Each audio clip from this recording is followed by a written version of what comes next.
I call this regular session of the Lovington City Commission to order. Ms. Shannon, roll call, please. Mayor Roberts, Here. Commissioner White, Here. Commissioner Romano, Here. Commissioner Rodriguez, Here. Commissioner Perry. Here. All right, this leads us to our invocation and pledge. Commissioner Perry, would you lead us this evening? Father in heaven, we thank you for this day that you've given us and all the many blessings. Father, we just ask that you'll be with those who are suffering from illness and grief, that you'll be with them and bring peace to their lives. Father, we ask you'll be with those who dedicate their lives to serving the rest of us through city services, federal services, those who are in foreign places protecting our interests. We ask, Father, that you'll be with us as a commission, that you'll have our decisions be made with intelligence and righteousness in our decisions. Father, we thank you for this day and ask for blessings in the name of Jesus Christ. Amen. Amen. Oh, yeah. So join me in the pledge. I pledge allegiance to the flag of the United States of America and to the republic for which it stands, one nation, under God, indivisible, with liberty and justice for all. I salute the flag of the state of New Mexico, the Zia symbol of perfect friendship among united cultures. You may be seated. All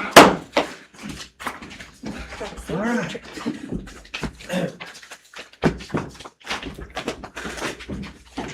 All right. Floor is open for a motion on the minutes. I'd like to make a motion to consider the minutes of July 27th, 2026 as submitted.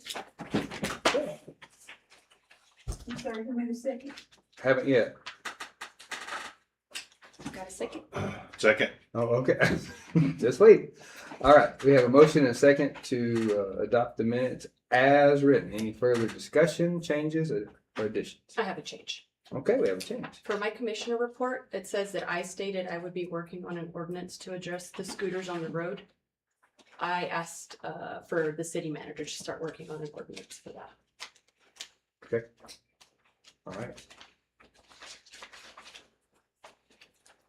Did you get that change? Amend my motion to include Commissioner Ramon's change. Second. Okay. We have a motion and a second to Who made a second? Z. Okay, which time? The second. The time. second session, the second. Second was. Commissioner Rodriguez.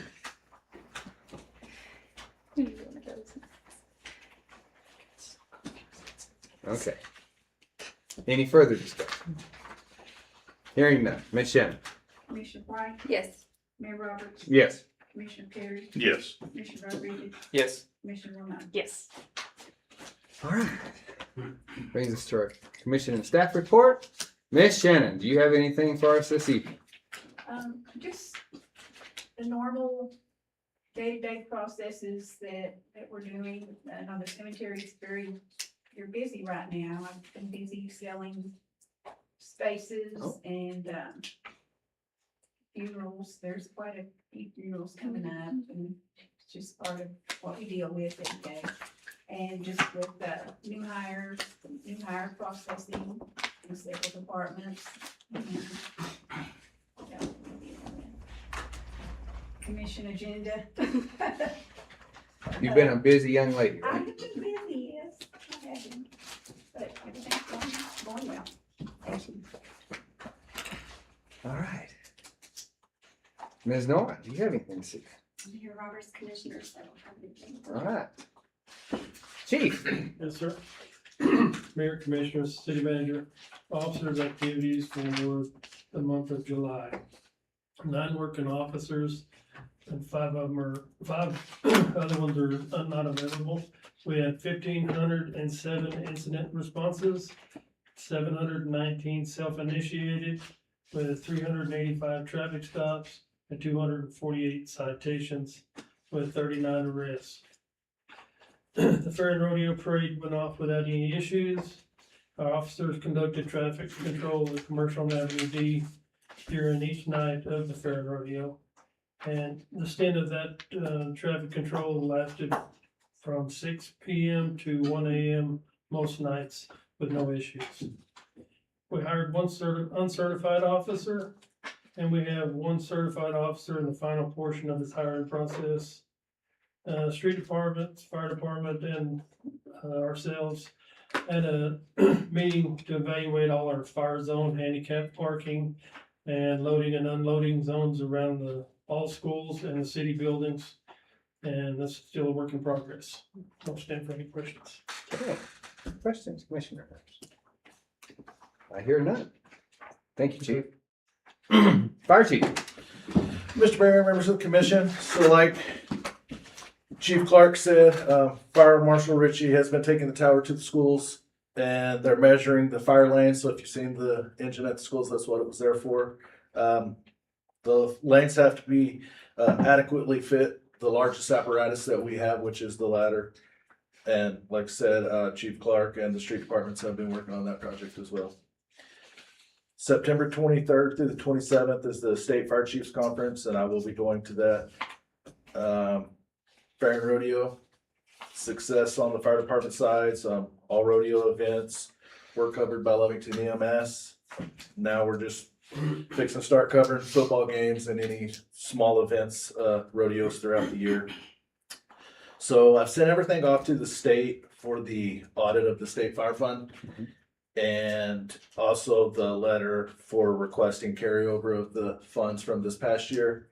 And we're gonna use those funds to upgrade our SCBA's and replace all of our old ones. They're about 13 years old. And I actually received the letter today that has been approved for us to carry that money over for that.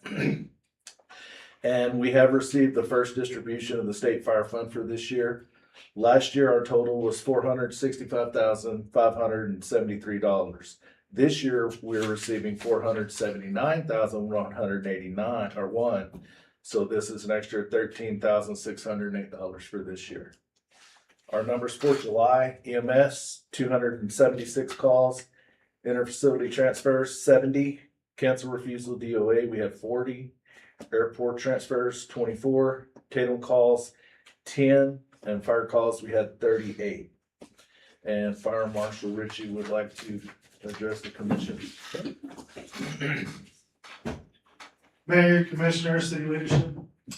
So now that we are back to what we consider fully rostered, fully staffed, we have enough to start training these recruits, new members in the fire side of things. We're going to start off with the hazmat awareness and operations. Just giving a brief what it is. In the hazmat awareness and operations, basically, any firefighter that is certified, the certification is going to be per board and NMSA. It's going to be nationwide and DOT compliant. That's what our certifications are in all of our trainings. 40 hours, going to be August 31st through September 4th. September 4th is going to be their test day. That Thursday, which is September 3rd, it's going to be our practical day. They're going to go out and do all field exercises. I'm going to invite y'all if y'all want to come see what they do. That's going to include their diking, damming, their PPE coverage. That's going to be the full hazmat class A suit, as well as your decon, your decontamination of any events. With this training, they'll be able to control spill containment, as well as basically kind of go in and see. They'll be able to register any hazmat vehicle that has a placard and know immediately what it is and reference it on the ERG. It's a big thing in our area, especially with the gas transportation. Another thing with that, Hobbs hazmat team just got state certified. They are all technicians, and anywhere in the state that does have a hazmat incident, Hobbs will be deployed to. Got two of those guys that are gonna come over here and help me teach that, just to have that extra experience and that extra knowledge, because I don't have that high level of hazmat.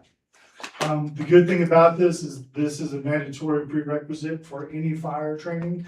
That's fire 1, fire 2, fire inspector, fire investigator. You have to have this hazmat training. So Once we get that completed, then I'll be ready to go on the next level. Last year we had eight recruits and all 8 of them did pass at 100% success rate. So like I said, on the 3rd, if y'all would like to come out and just kind of see what we're doing, more than welcome to come out. I have asked a few people from state police as well as Norley Hospital, just because Norley's going to be having a hazmat scenario training in later on in September. And I kind of want to show them what we do. That way we can coordinate whenever, if there's anything that does happen, especially on decon. Any questions? Questions? I hear none. We'll be anxious to see it in action. So other than that, I have nothing. Okay, questions for the fire chief? No. I hear none. Thank you, sir. Commissioner Rodriguez, do you have anything to say? I just want to take the time to thank all the city employees. You guys have been doing an excellent job. There's still room for improvement, of course, but just thank you for everything that you guys are doing. I've gotten compliments from just the city as a whole, so thank you guys. Awesome. Thank you, sir. Commissioner Ramon? I would like to recognize a few of our employees. With the help of Mr. Ovard, we would like to celebrate some service anniversaries in the last 2 weeks since the last commission meeting. We've had a new hire in the wastewater department, Dylan Sanchez. 1 year anniversary at the fire department, Oscar Balderrama. And a 3-year anniversary for Christina Chino at MVD. So congratulations to them. Is that everything? Yes, that's all. Sorry. Thank you. No. Thank you. Commissioner White? Commissioner Perry? I think Mr. Bettencourt, how are you this evening? I'm good. Good. Mayor, Commissioners, just a quick overview. Just want to go over the project update. So y'all should have received a update list. So I'll stand for any questions beyond that.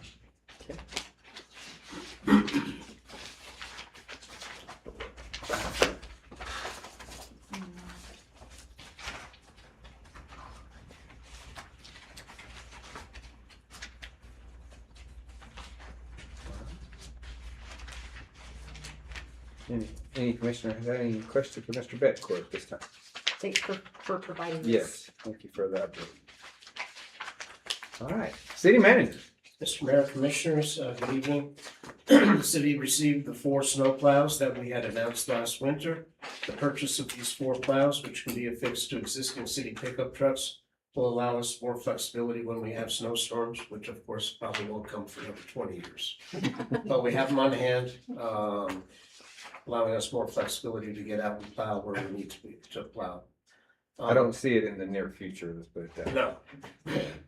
No. As previously mentioned, the finance director and I have been engaging in Zoom calls with our accounting and audit prep firm at least 2 to 3 times per week. Tuesdays and Thursdays are generally a Zoom meeting with our audit prep team.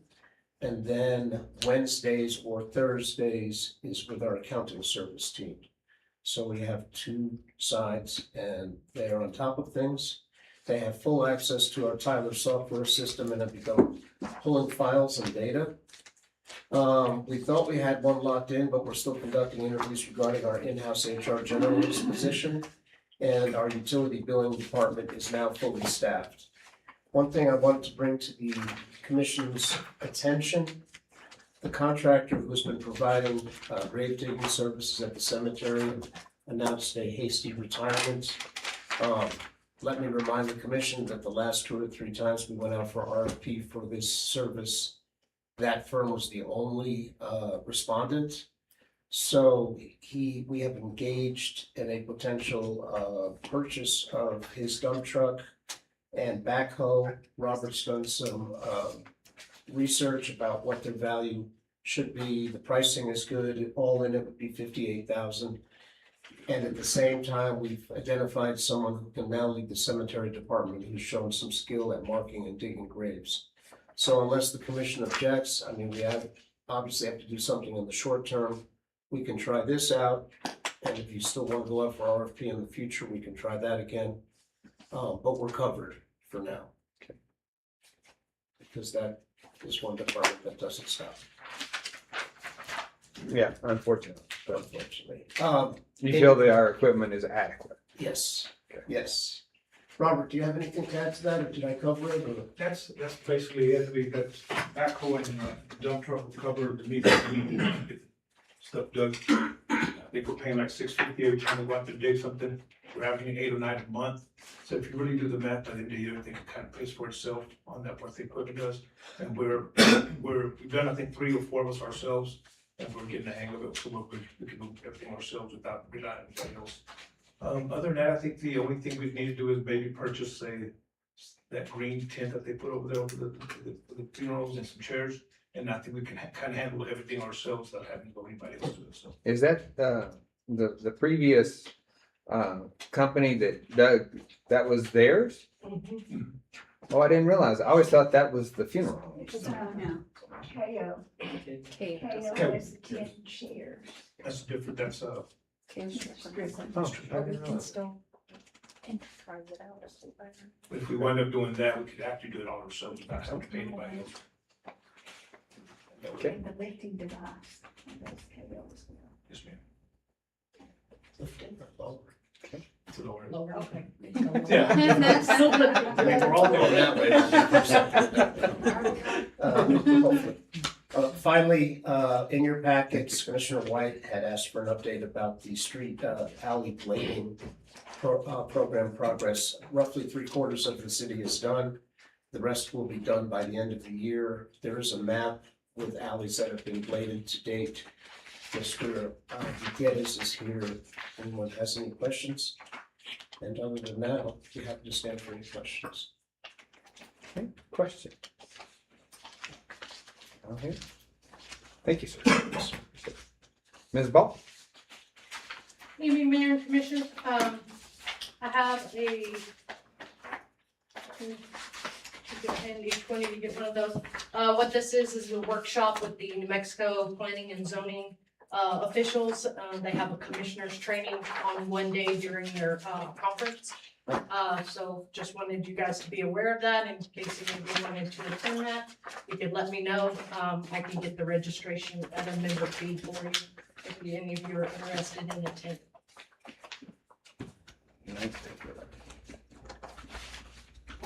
Other than that, I've been working on Ordinance 618, trying to get the rewrite done correctly so we can look at that possibly next meeting to advertise, to re-advertise that. Other than that, I have nothing. All right, questions? Good enough, thank you. All right. Moving along, this brings us, Ms. Nora, I didn't see one. Do I have anyone signed up? Okay. Normally be our public comment time, but no one has signed up, so we'll move on to non-action items.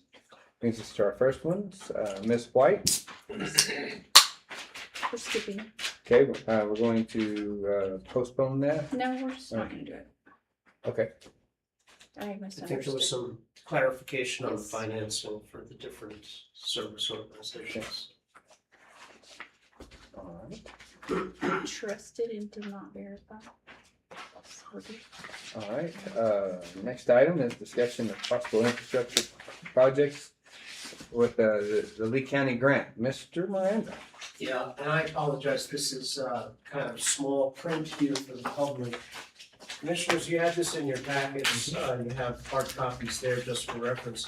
This is nothing we have to decide tonight, obviously, but we've got some department heads together along with Leslie, Crystal, and explored some ideas about possible uses for the 4.1 million county infrastructure grant that you'll be voting to accept the MOA on later tonight. And it's nothing that's new, I don't think. Real quick, going down the line, if we wanted to buy an additional 2,000 water meters to be fully covered by brand new water meters and have them installed by the end of the year, that would roughly be $1 million. design and engineering for looking at alternatives or having a redundant water line that supplies our entire city with water for that 24-inch main that comes from down by Navajo. That would be about 400,000 potentially, and these are just guesstimates for design and engineering. Water system master plan finalization, possibly 155,000. The preliminary engineering report for various projects at the wastewater treatment plant. Fire hydrants, which we know about 20% of our fire hydrants around the city are either stuck or don't work. They go for 4,000 apiece. If we wanted to install about 100, that would be $400,000. I think we've all discussed frontage road by the cheese plant along the highway. Really it runs from Pioneer down to the cheese plant, but the worst part of it, the worst half of it, which is constantly either we're getting potholes or the lines are breaking, is really from the animal shelter down to the cheese plant. That's the worst portion, and that could easily be $2 million. We have the two constant issues on Avenue J and Avenue C with drainage and water flooding people's front yards up to their doorsteps whenever it rains. Possibly repaving McAllister. Various street reconstruction projects would be $1 million. Starting to look at the fact that we're gonna have to increase the diameter of the line that's coming, the wastewater line going to down Love Street by the softball fields. That goes under a state highway. Our lift station can handle it, but with all the development going on there, that line's getting a little small. Is it 6 or 8 inches, Rob? It's a 6 inch. 6 inch, so we're looking at possibly the engineering to take a look at that, to expand that. And then one thing that hasn't come up in a while, but it's come up in the past, is the paving and striping of the bumpers at the North Love Street softball field parking lot, which has been listed as a possible safety concern. But if you can start to formulate your ideas about which projects are important to you, these are the basic ballpark estimates. We kind of like with ICIP in the next couple of weeks, we can get together, maybe 5 or so, working with Leslie, and get to work on that. As you remember, the county's only giving us 2 years, and it's a reimbursable grant, so we spend it up front, providing it meets all their specifications, they reimburse us. So we're anxious to get going, and this is just to look at some of the possible projects, and I'd be happy to stand for any questions. Okay, questions? And if there's anything on here that you don't see, please feel free to add. I have a couple just for clarification. On the fire hydrant, Yes, sir. it may be Robert. How many do we have in the city? 264. Okay, and 100 of them we believe are. 20%. Yes, sir. I'm sorry. 20%. 20% what? Or bad. Yeah, and that's conservative. I was 2 gonna 3 say that years comes ago, out it's to be closer like 30%. 40%. Yeah. The problem is now when you get the new fire hydrant, you have to get an insertion valve. Well, yeah. You had that for the fire hydrants, but the insertion valves are as much as the. The insurance valve's gonna be probably 10 grand a piece. Yeah. And we have to have those in order to replace. To change the fire hydrant. Okay. Okay. And then the second one, hang on, I gotta catch back up.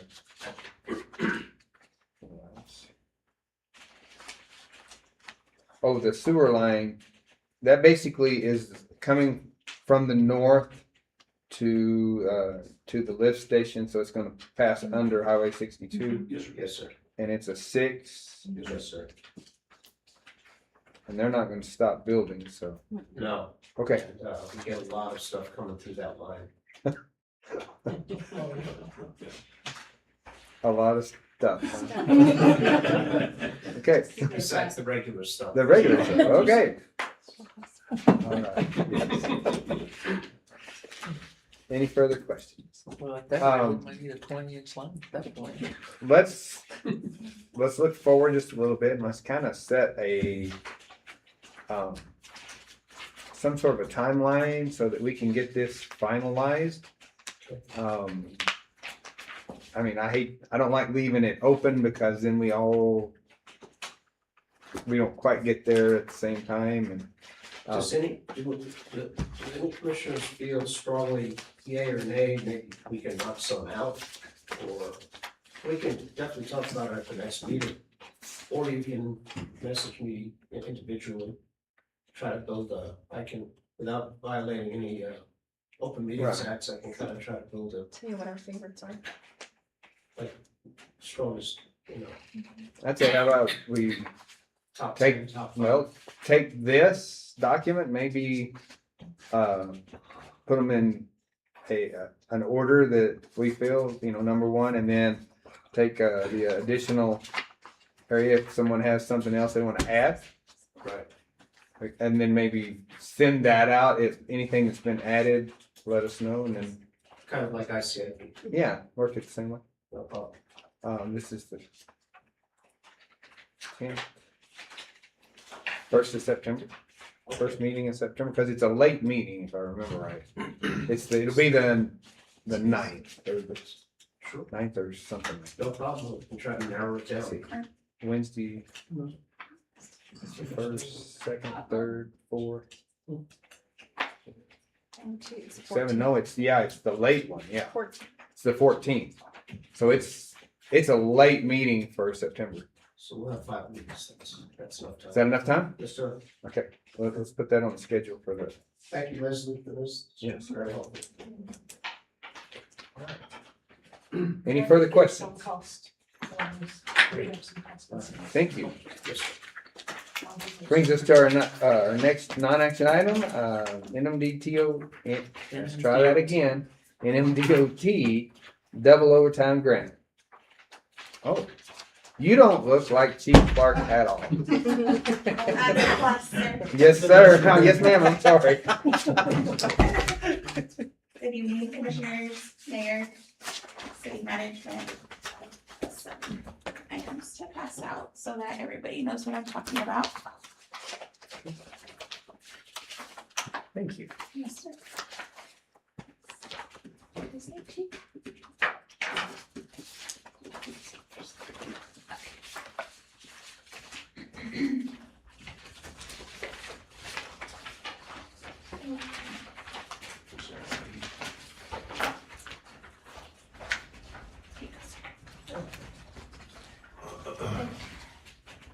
So a few months ago, the chief's executive assistant, Brianna Brock, went to the NMDOT conference.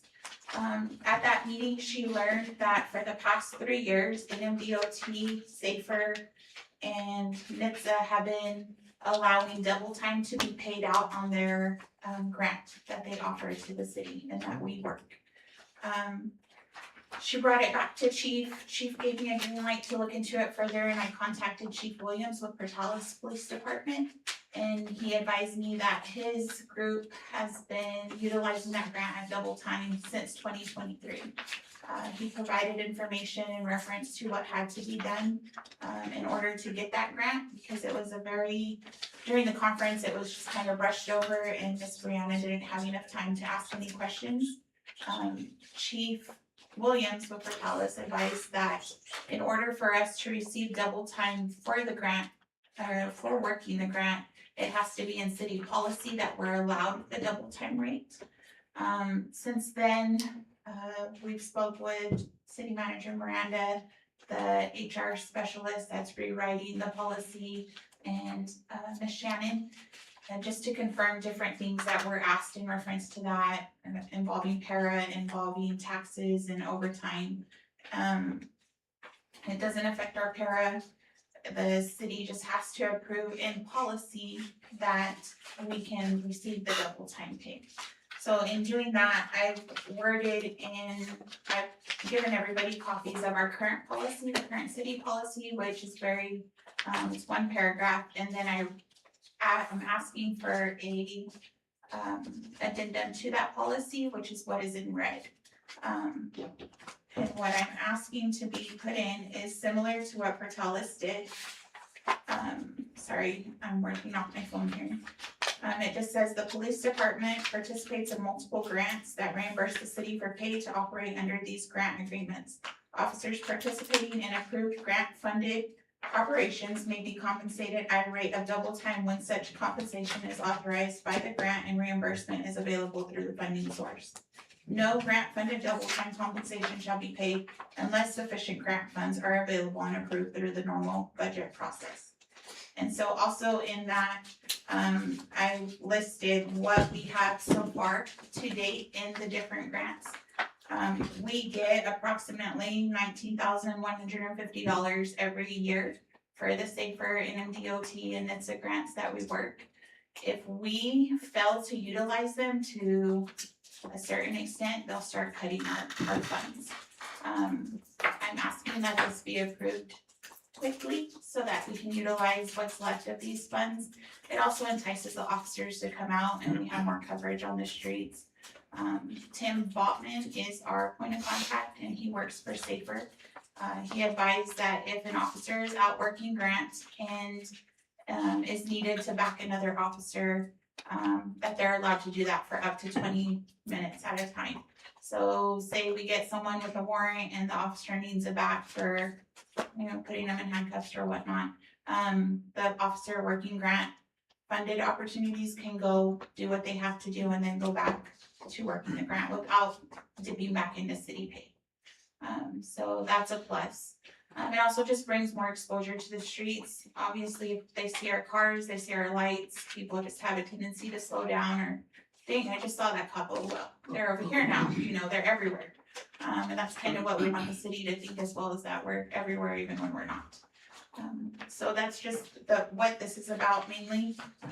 Per the SAFER agreement, it states in there that we are allowed to do it in our copy of the grant, the signed copy. But it has to say in city policy that you guys approve it as well.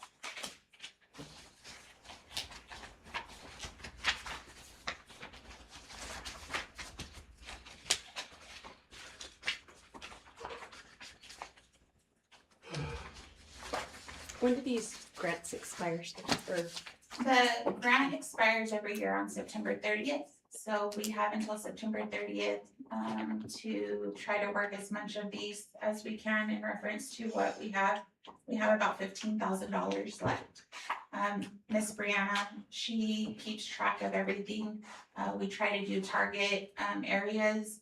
DWI enforcement is based on coming out and we have to have a DWI every 36 hours when we're working it. So we try to put some things together. Right now, we're utilizing the grant during school zones. So safer traffic in that area and enforcement. And so myself and others have been coming out during school zone hours and working the grant during that time, just to try to utilize the funds. But I know that the double time will really entice everybody to come out and work more.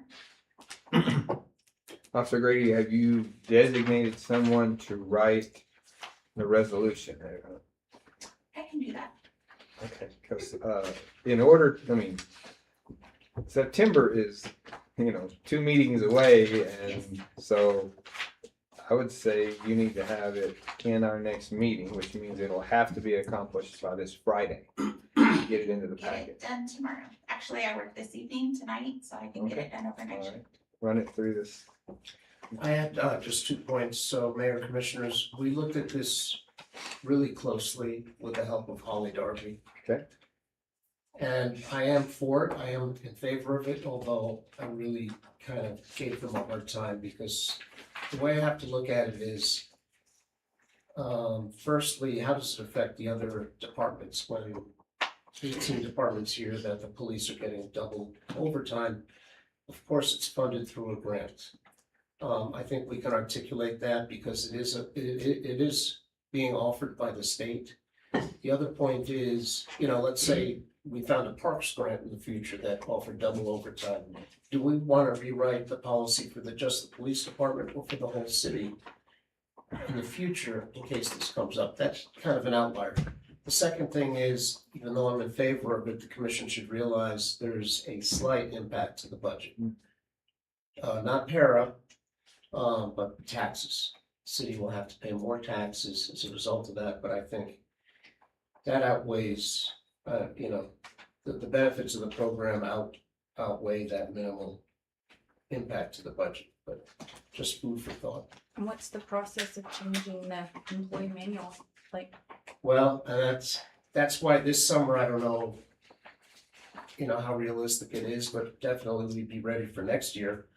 We would have to maybe not specify or somehow leave it flexible, not make it locked in stone that it's 1.5 times the employee's usual rate of pay. In this case, it can be double. But this is through a grant, this is a unique situation. It doesn't affect the city paying regular overtime for like when Robert's guys come out or whatever, but with the nature of these grants, it's a possibility in the future with other. I'm just trying to be as flexible as we were with the paramedicine program for the firefighters to get them higher pay. So, but I'm in favor of it. And it is sometimes difficult to sign cops up on the weekends, even at time and a half, they don't want to be bothered. Maybe this will allow us to get more cops on the streets. Recently started a 5-on, 5-off schedule, which seems to, I guess, get them to where they can have some rest. But they're also working at least a couple days of those days off. And if you can entice them to put double time, and it's been, I think we've been giving money back almost every year because we're unable to get people to actually work. Maybe this would entice them to get out and work a little bit more. Plus we'll get out and do more traffic.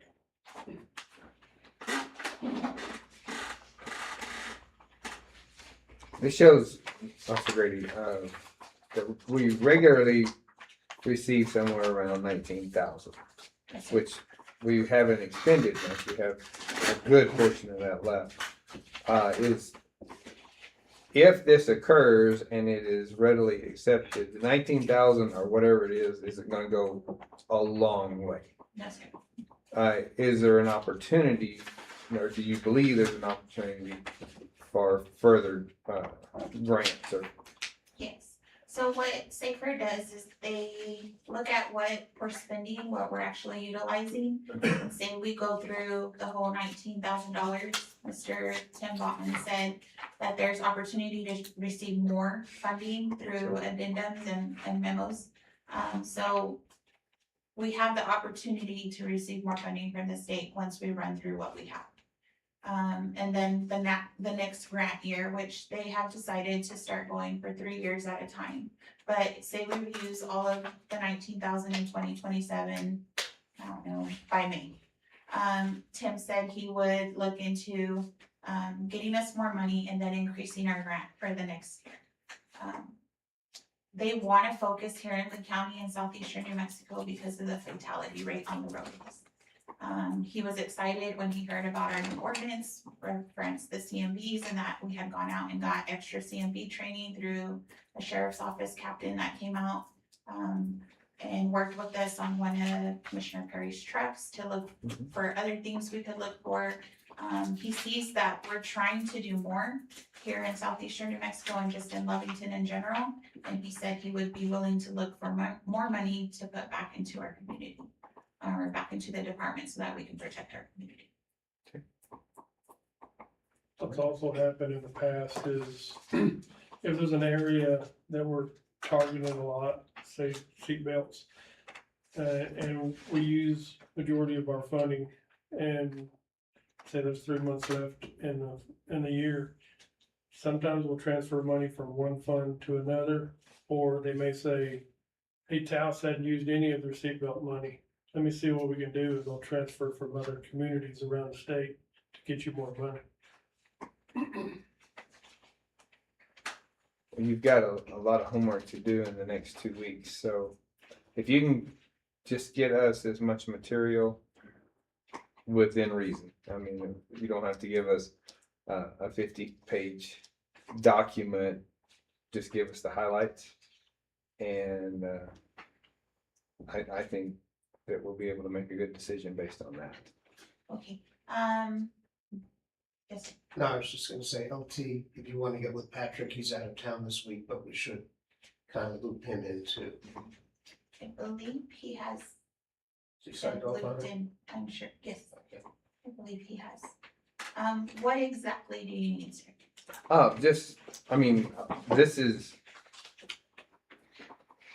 maybe some projections for the different projects that that would be eligible, and say, okay, that, you know, there's gonna be in the next year 500 man hours targeted at one of these, like distracted driving. And the reason I brought that one up is on the way here, I pull up to Main and Avenue D. There's a pedestrian who ignores the green part, starts across the road, and had one of the drivers coming down Main Street been distracted, then I would have been in a scene of an accident on my way here. And then it's just, there was a lot of distraction in that whole thing, and I watched 3 different violations occur before the red light could change. So, you know, I mean, these are items, and, you know, talk about what are our main problems, you know, not main, we have lots of problems, but why they're targeted, why these individual topics are targeted. There's already grants for them, obviously. Just kind of give us a little background of what you want to do with it. I don't think there's going to be any opposition. It's just nice to know, you know, when we write a resolution and we add it to either our handbook or however we're going to do it. It's kind of like, it's nice to know the background of everything. Okay, I believe all of that information is in the grant agreement. Oh, okay. And so I can get a copy of that Absolutely. to go with the resolution, because the grant agreement tells you exactly what we're targeting. Okay. It's kind of hard to project hours because of the different pay rates of the officers. Being like a beginning officer gets paid at 28 and some change, and then a senior officer is a little over 30. So it's kind of hard to project the hours on that. We just go by what's awarded and kind of figure in who's working it, who's volunteering to do the overtime pay, and then we'll figure in the hours. So it's a little bit hard to give you a targeted mission or what we're trying to do. Those come usually on a monthly basis. Sergeant Pondo and I like to target the DWI stuff. We've talked about coming out with our junior officers and riding in a 2-man unit to do that, because they're still young in their careers and they just need a little extra guidance on DWIs. They're kind of one of those things that officers don't really like to do because it's intimidating, not only in court, but doing the paperwork alone. One minor mistake can ruin your whole case. So that's something that Sergeant Pondo and I have discussed, and I believe he's already done it twice with a couple of his junior officers on his shift. And so it's just hard to project the hourly stuff, but I can get a copy of the grant for you so that you can see what's targeted on the different grants that we receive from the state. Okay. Any information you can come up with would be very helpful. Okay. Lieutenant, is this, the fact that this isn't in policy now, is that hindering our officers from being on the streets right now? Like, as far as being able to target these? No. So what's in policy, on the Lovington policy is that we can get paid at the time of operate. And so that's what we've been doing. Okay. And it's what is approved through the grant, obviously, but that's why we're trying to get it updated for the double time so that we can get more officers out on the streets to work on their days off. I feel that if you're willing to gather this all of this information, with September coming up very quickly, and there still being almost $16,000 left to use. Special session. Would the commission be opposed to a special session on Monday? If she can get her resolution done tonight and all of This her. upcoming Monday? Mhm. I know it's not. I mean, I don't have.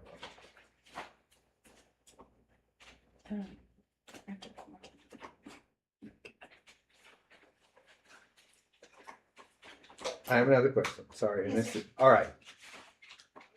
Well, I'm just gonna use the 15,000. Okay, does it go towards the whole overtime, or is it to be used as the additional half. In other words, if they're getting paid time and a half, is this 15 or nearly 16,000? Is it going to cover the total double time, or is it going to just going to cover the additional half that we're adding? The reason is, then we kind of can figure out, can we get it spent? It covers the total double time. Okay, so covering double time, and we have enough time left before it expires to try to use it up this year. Yes, sir. It covers the total double time. Mr. Betancourt in the new time clock system has put in drop-down boxes, so it's specific to what grant you're working. Okay. And so it comes directly out of that grant line item. We have to submit a report to the state by the 10th of every month, and then the state returns the money to the city. Okay. To be honest, other than possibly Commissioner Ramon, I have no idea how you would designate, for this. So anything you can help in that area is helpful, because then we can figure out, all right, this will last on an average so many man hours. We'll have to, once this is done, which would be very enticing for the other officers, we'll have to set up traffic operations, and whether we sign them up on a board to where we'll have specific things, depending on each line item on those little groups of stuff, whatever we have left, whether we're targeting seat belts or speeders or DWIs. I don't know if there's any distracted money left, but whatever that is on each one of those, we'll set up an operation to where we make that work. We can push it to make sure we don't give any money back this year. Is there an hour limit, like officers can only work 2 hours a day on the buckle up grant or anything like that? Is there like time limit? There's not so much as a time limit, there's a time frame. So what the state recommends is to work like DWI during weekends, weekend evenings, early morning hours. Step can be done all day long. Distracted driving is an all day long. Operations begin at 6 in the morning. For buckle up, which is the seatbelt, step, which is any kind of speeding, reckless driving, road rage, racing, and then the distracted driving is putting on your makeup, eating food, on your cell phone, tablet, whatever the case. So those all start at 6 in the morning. The DWI lasts up until 4 o'clock in the morning. So it can start at 6 and go to 4. If for some reason we have a high, say, I was told that during the oil field open at the country club, that those are the prime hours to go out and work that weekend. And we did have, Sergeant Pondo did come out and did work during that time frame, and I believe he did get a DWI during that time frame. But if we have something big going on, we can adjust those hours, and the state just wants to see productivity. Like just in general productivity, that we're writing citations, that we're actively looking for DWIs or whatnot. So if we stay out past 4 in the morning, we're not gonna get dinged on it. But if we don't produce anything, they might question as to why. The policy that chief has put in place is it's 2 citations an hour. And that is also the state minimum is 2 citations an hour. So that officers aren't just out sitting in their cars, they're actually out working. Most of the time we're getting up to 4 citations an hour because we're looking for the stuff. We're actually focused and not worried about running call to call or whatnot.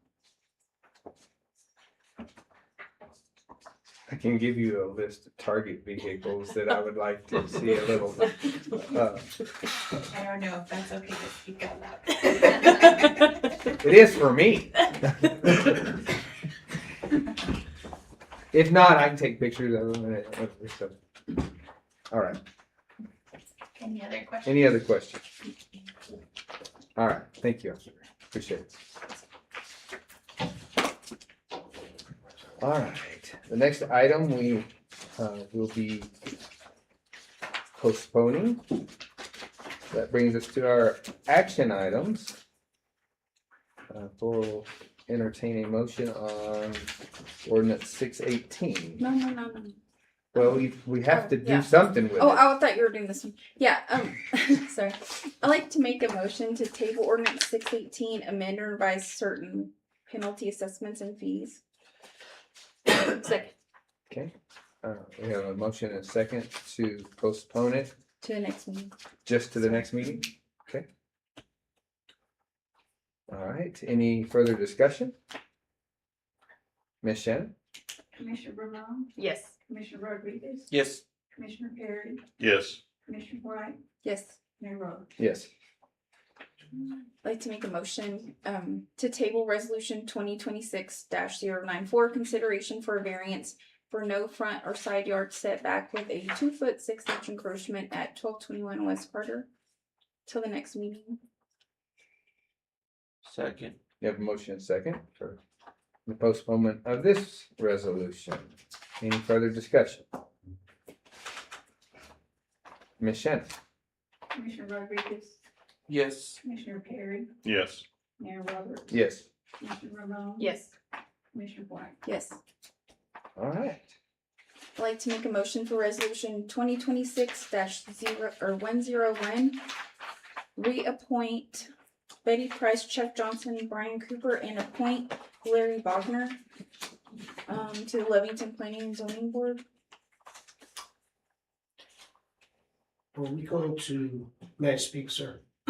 You can, yes.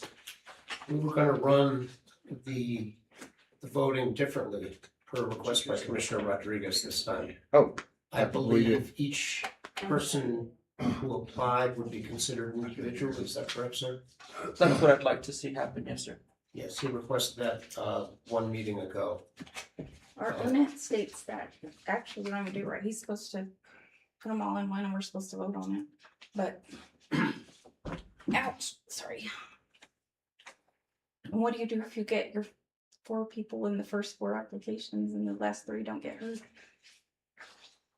So we take a tally by each person seeking the office. We can't vote secretly. Okay, I'm a little confused. Why don't you state what you were trying So to? I'm thinking if we call out, for example, Miss Price, then we each vote on her. Yes, yes, yes, no, or whatever. And then go to the next one. And do it that way. Okay. I understand what Commissioner White is saying. We would have to have some sort of a reason for the order of the names. Because if we vote yes on the first 4, then we don't. So, I mean, I'm not opposed to it. I just don't know how we would. Well, if we fill up the first 4, then it's filled up. Okay. There's an appointment ordinance, I've given it to you before. Yeah, I'd love to see Just Google for the City municipal. of Lovington ordinance for planning and zoning board, or boards. for board, yeah. And then it tells how the mayor's supposed to give, just like I did, it's there, and then we can second or not, But I can't make the motion. but it's what this says, I think it supersedes Robert's rules of It order. just says they shall be appointed by the mayor with the Consent of, council, yeah, with the consent of the city commission.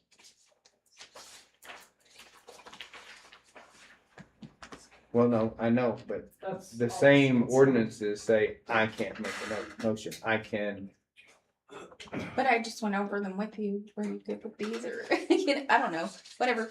But you don't have to second my motion, anybody else can make a motion with their own choices and try to get a second off that. okay. I think it's not the motion that we're having. It's how we're going to do it. But I don't think you can change the rules in the middle of the game, Well, that's what I'm, since you've already done it that way the whole time. I think I'd have to have a resolution for each individual member at that point. yeah, Because exactly. it wouldn't be one because you guys would be voting on them individually instead of appointing all 4 members in one resolution. Right. I agree with that.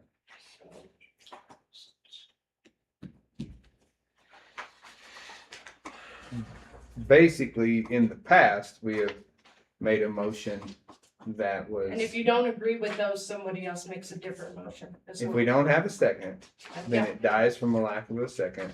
Yep. And, right, we move on. Shannon, do you know any other method that's been used? No, no. Okay, all right, so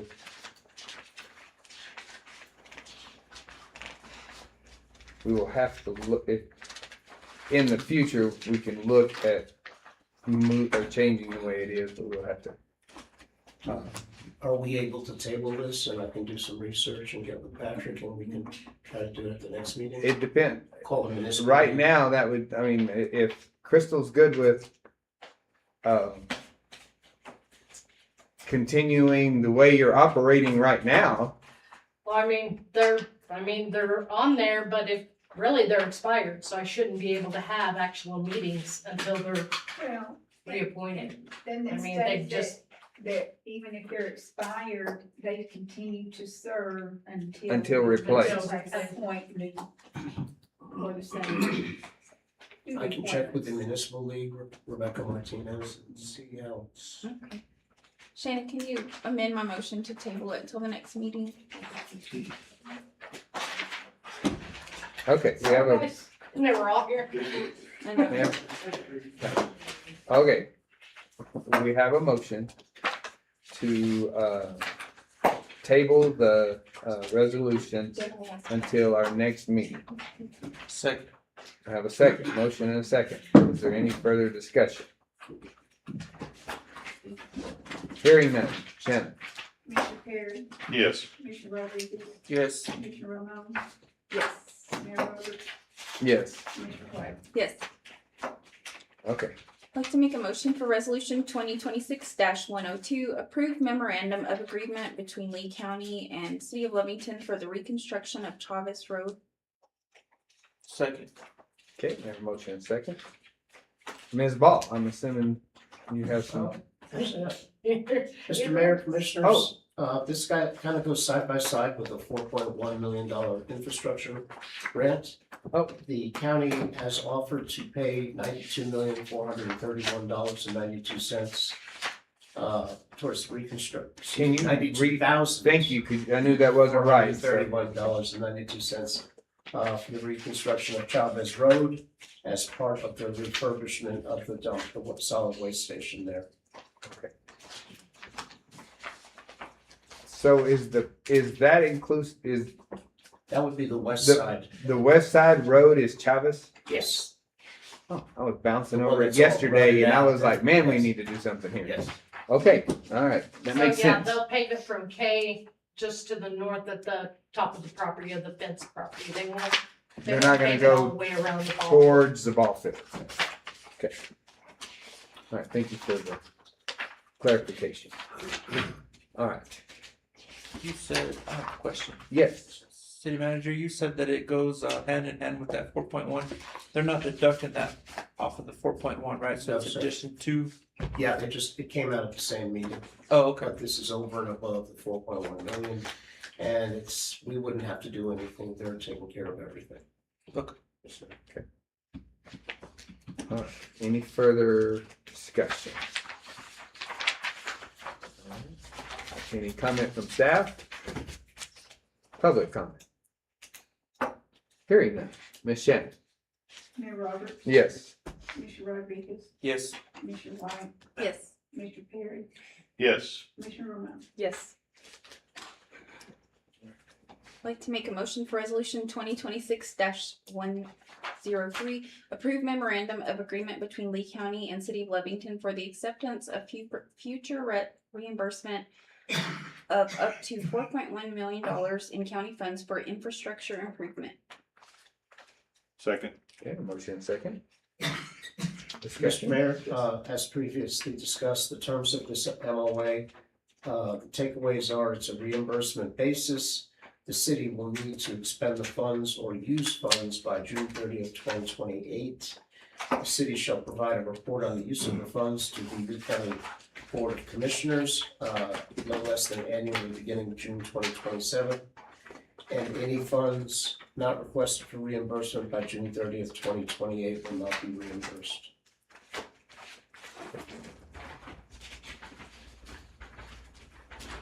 Any further questions? Okay.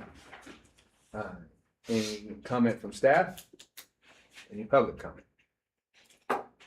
Ms. Shannon? Commissioner White, Yes. Commissioner Romero, Yes. Commissioner Perry, Yes. Commissioner Rodriguez, Yes. Mayor Roberts. Yes. I'd like to make a motion for resolution 2026-104, approve lodger's tax request for first quarter fiscal year 27. Second. Okay, we have a motion second for approval of this resolution. Mr. Mike? No.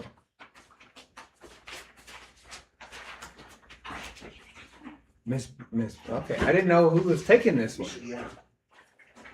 Miss Price? Designated doing that.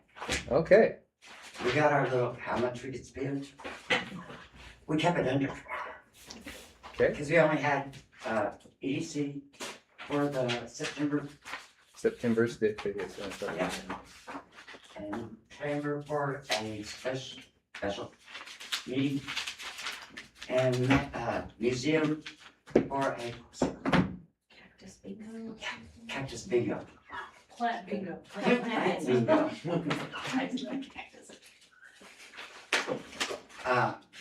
We gave EDC $7,500, the chamber $2,500, and the museum $1,300, which is only $11,300 but we're trying to save money because we know after Christmas we'll have a larger amount that's gonna use up. So we're trying to save money and be conservative. And Leslie, correct, or Betty, correct me if I'm wrong, but EDC, as we mentioned, that 7,500, it's for the Fiestas del Septiembre, which is coming back to Chaparral Park. Yes. So we're very happy about So that. it's 7 or 7,500? You said 7,500. You said 7. Okay. okay.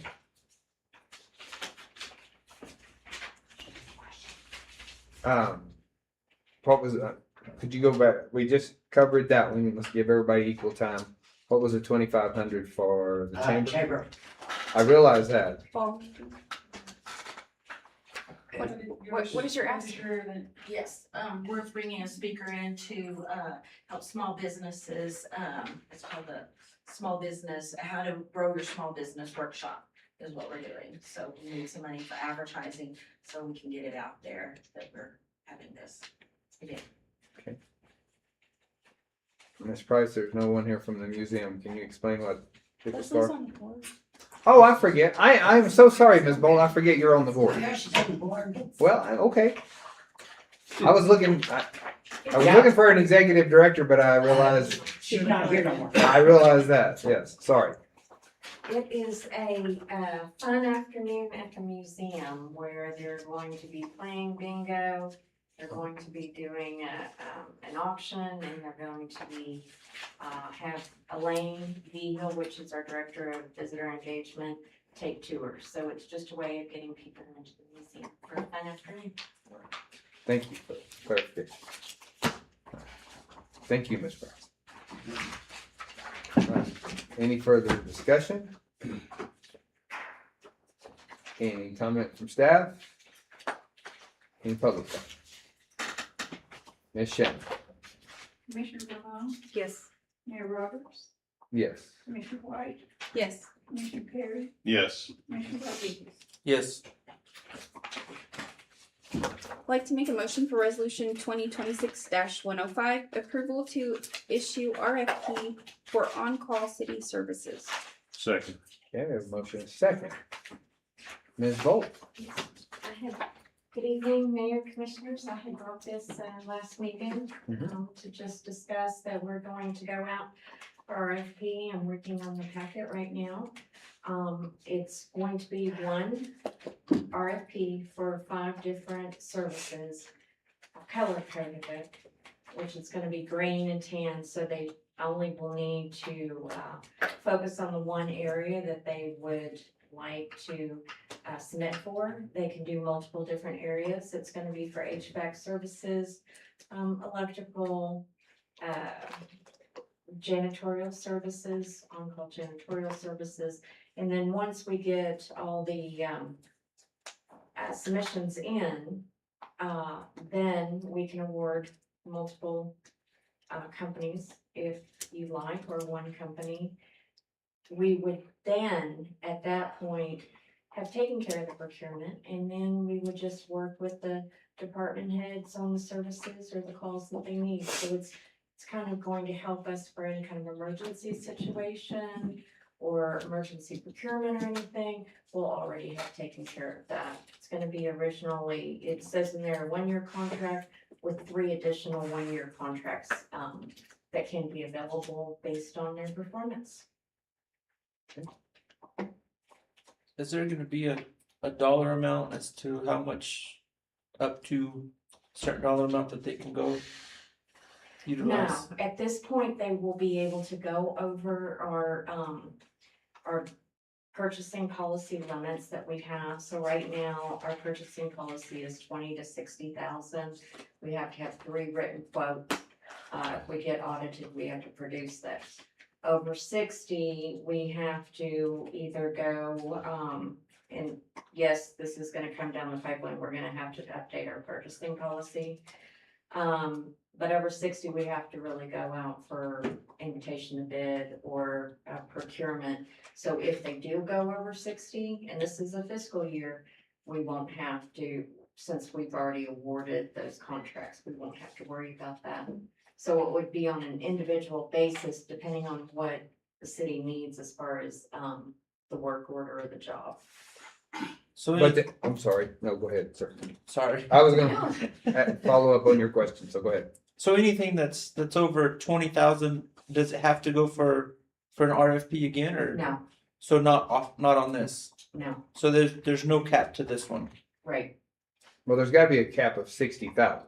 No, it will. there's Okay, not gonna a be single event cap, maybe. No, you can go They're making over this so we 60. can have like an on-call plumber, an on-call electrician. I realize that, but Right. we're We not don't gonna, have to RFP to fix like a We can major have more break. than one, like 2 Yeah. HVAC companies, and we currently have this exact setup with a wastewater treatment plant for on-call engineering services. We have Sauter Miller, we have SMA, and it's on an as-needed, as-preferred basis, and those projects are over 60,000.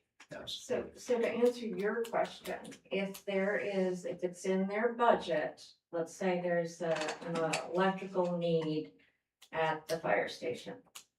And it's in their budget for maintenance and repair for $100,000, and the job goes up to $90,000.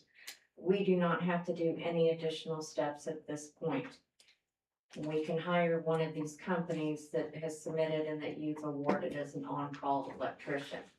Now, if it goes into budget issues where then the commission has to come in and approve some budget adjustments and changes to that, so on and so forth. But this is a way for us not to have to go out for procurement every single time, even if it goes past 60.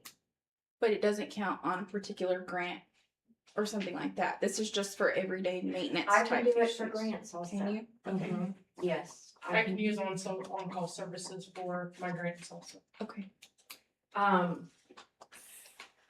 But to your point, Commissioner White, there are some instances on grants that I can't use on-call services. So it's just a matter of reading through the grant and seeing what procurement you can use. But we have certain companies that are very timely. This will be a way of getting their references, getting everything in order, and then we can utilize them as we see fit. So we're not guaranteeing them a minimum at all. This will then go to, depending on if the department hits, if there's a need. okay, Ms. Bold, I have a question because I see a flaw in that, okay. Let's just say you said wastewater, we're just gonna use them as an example, hypothetical. All right, they have a problem that occurs and it turns into $150,000. okay? And they use this on-call, because it's within, it happens in August of the year. And they have a $200,000 budget for maintenance again. So we're going to use 3/4 of that in 1 month, and then we're going to go to a bar. I can see that this is a way to circumvent what would be normally a bid out situation, which is the reason that I assumed that when you started this, that 60, which is where it changes, it becomes would have to be a ceiling. Now, I've heard what you said. Just explain why that we're enabling it to go per event, per whatever. Why aren't we allowing them to go over 60,000? So if there was if it did go over $60,000 and it was an emergency, we would be able to use one of the on-call companies to come out and address the situation. I agree with you. If we're getting into 60, 80, and $100,000, then for the sake of not only the monetary issue, to make sure that the city's getting the best value, is to be transparent. Yes, in a situation like that where we have maybe some time, we have a project, we know this project is coming up, we know we have been doing this, we have some flooding issues, I would feel better about going out for RFP, yes. We do have companies right now on books that are our vendors that for the year, we are paying more than $60,000. I understand So- per year. Yes, and really for that year, for those companies, we have not really been going through the procurement process. We should be procuring on every single job, every single time. And we can't piece it. We can't say, hey, this side of the street needs to be done and this side of the street needs to be done.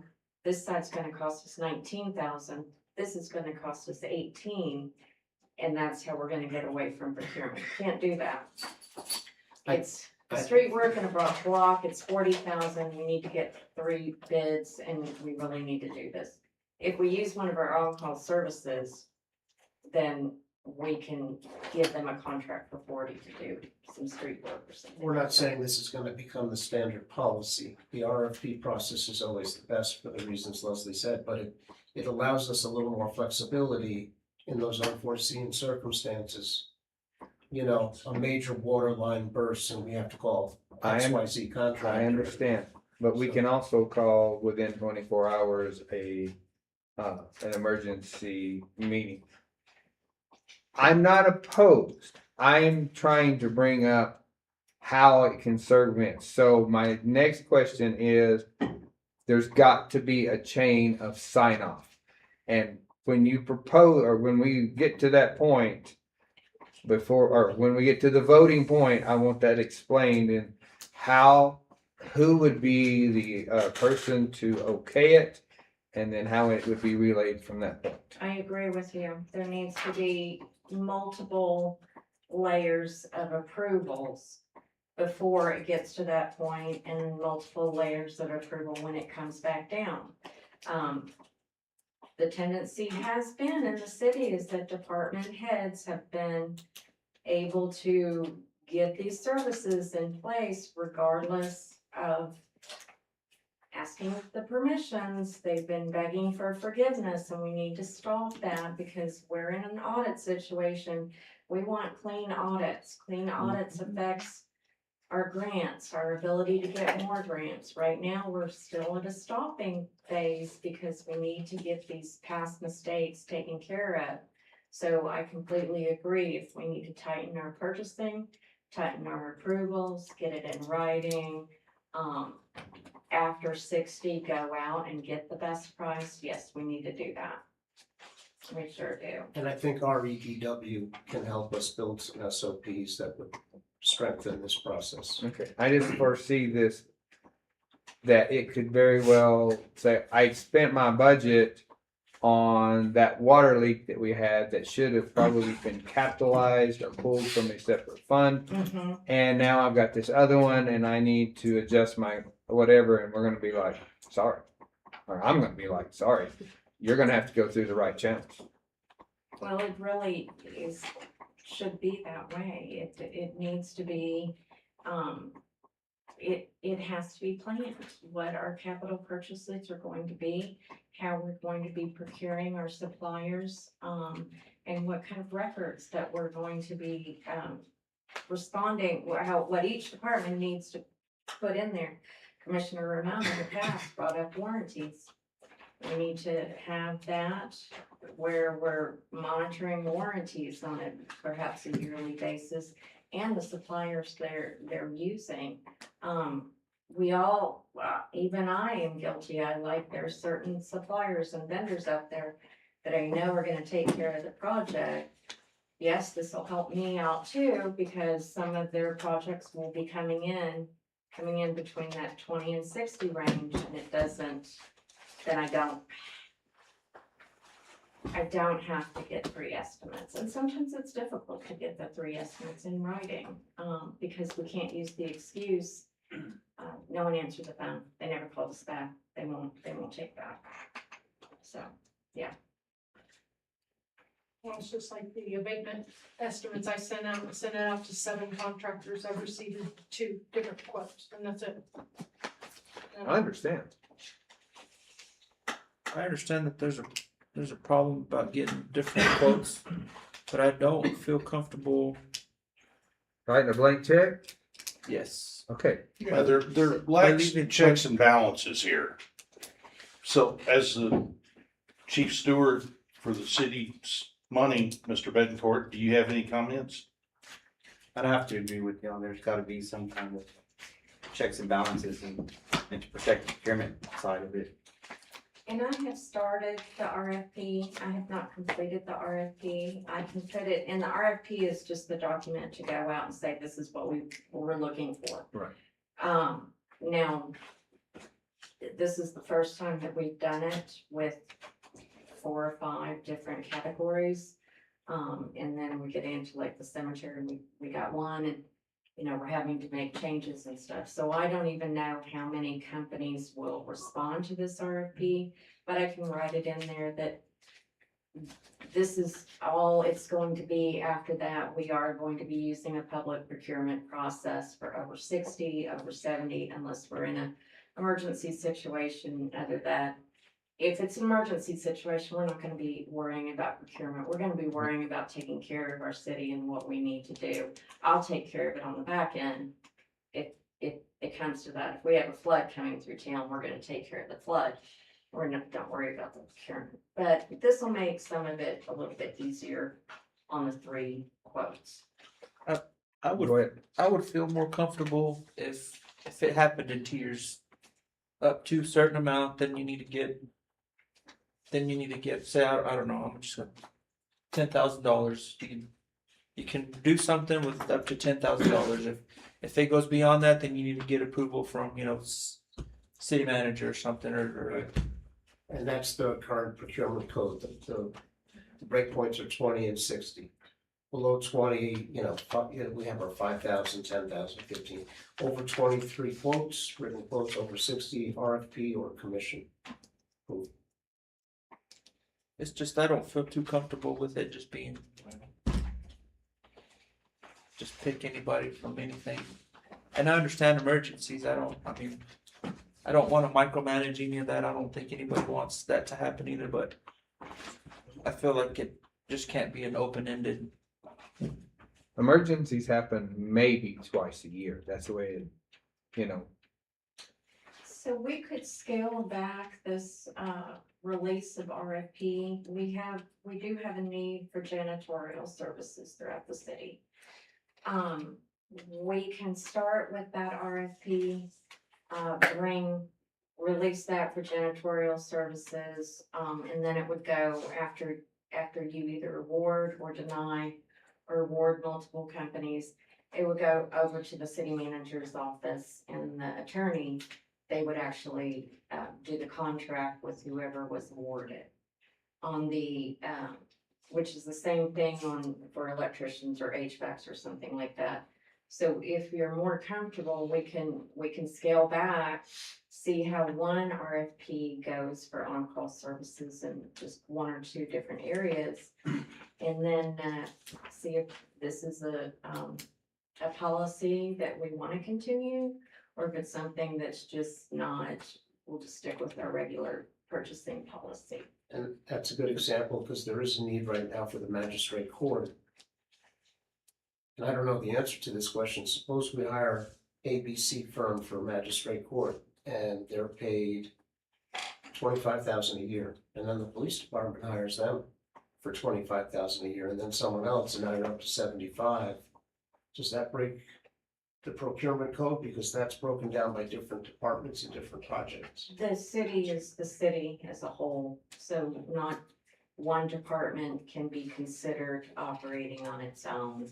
It all goes, all our vendors are our vendors. And so if our vendors go into $60,000, $70,000, $80,000 for the year, we're already having to either we have to write justifications that this was a separate project or different department or so on and so forth. So The reason I bring that up is not to open a can of worms, but the firm that supplies the city with over $60,000 worth of gasoline every year is spread out amongst Everyone. 8 or 10 different departments. Yeah. So we should do an RFP for. well, yes, you should, because when you think about it, you probably are paying with one bill. If you look at it that way, you're probably not paying 10 different bills to that one company for 10 different departments' gas. You're combining all the bills that come in for gas into one bill and then paying that to the company. So just for clarification purposes on my behalf, maybe I'm not understanding something. Is this per occurrence or is this per year for that one vendor? It is such a gray area. I think we need to explore the really differences should be between for the continual year. service and a one-time project. Because if we're talking about this RFP per year, I mean, I see how it adds up really quick, but I think we if should it was ask our auditors. if it was per occurrence, for example, we're talking about an emergency situation. If we had a line that bust and we're getting flooded, I mean, and it costs, I don't know, $10,000, but I don't think it should go against this because it's per occurrence. But if you're looking at it as per year, well then now you're adding that $10,000 for this repair, and then you have another one that's not an emergency, but it's a repair on something that's going to happen, and it bumped it up to, I don't know, 120,000. So you're absolutely correct. Let me give you two examples. This might clear it up for you. Sorry. We're not guaranteeing anything, so we're not gonna hold you to it. Okay, this was asked of me, if it's a multi-year contract and the year goes from $12,000 to $18,000, the contract goes from $12,000 to $18,000 for the 1 year. But you're planning on using the same service for the next year and the next year and the next year. Or you're gonna wanna write a 3-year contract, even though it's only $18,000 for the year. Would you consider that a procurement issue because the whole contract goes up to 60? Yes. You probably wanna go out for bid on that because you're basically asking for the same service year after year. It's an obligation is what it becomes, and Yes. it has to be first of all, it has to be shown as a liability or an expense. Yeah, that's changed dramatically in the past 2 years. So, first of all, I'm not for multi-year contracts because of those stipulations. But yes, especially if it's an expected occurrence, whatever software. Okay, you have a software contract and you do a 3 to 5, and let's say it's 10,000, or let's make it 15,000, and it's 5 year, then it's above 75,000, and the auditor will look at that as an obligation, and it is an expense valued at 75,000, and you treat it as an asset. You have to treat it as an asset, and then you pay for it. So it can get really complicated. It can. So going back to Commissioner Rodriguez, if you're hiring an air conditioning company and it's the same building, same section of the building, and you have him come in and you have him do some work because you want to do this, you have him come in the next month and have him do some more work, and you have him come in and do some more work, even though you call them separately, would that be a procurement violation? If the work is 10,000 each month, and you keep calling them back and say, I've decided I'd like another air conditioning over here and another air conditioning over there, but it's all the same building. So it can get very tricky, and my job is not to micromanage the departments on their vendors or anything. Mine is just to give an opinion on, as the chief procurement officer, if I think it's a valid procurement or not. So sometimes the on-call is a little bit easier on my side, which could be why I brought this also to you, because it does make it a little easier than trying to write this justification and stuff. But we do have 5 or 6, so we could scale it down and try it. Well, I'm not opposed to the idea, to be honest with you. I kind of like it instead of you having to go out for procurement every single time that we're having to look at something. But I also don't think that just a blank check is the way to go. I think if we either call it per occurrence, or if we call it, basically per occurrence, I guess, and tier it out. Okay. I can put that into the RFP language, and then once the RFP's out and I get the submittals and then bring them to you, I am basically out of it at this point, and then it'll go into whatever contract that city manager's setting up with the vendors.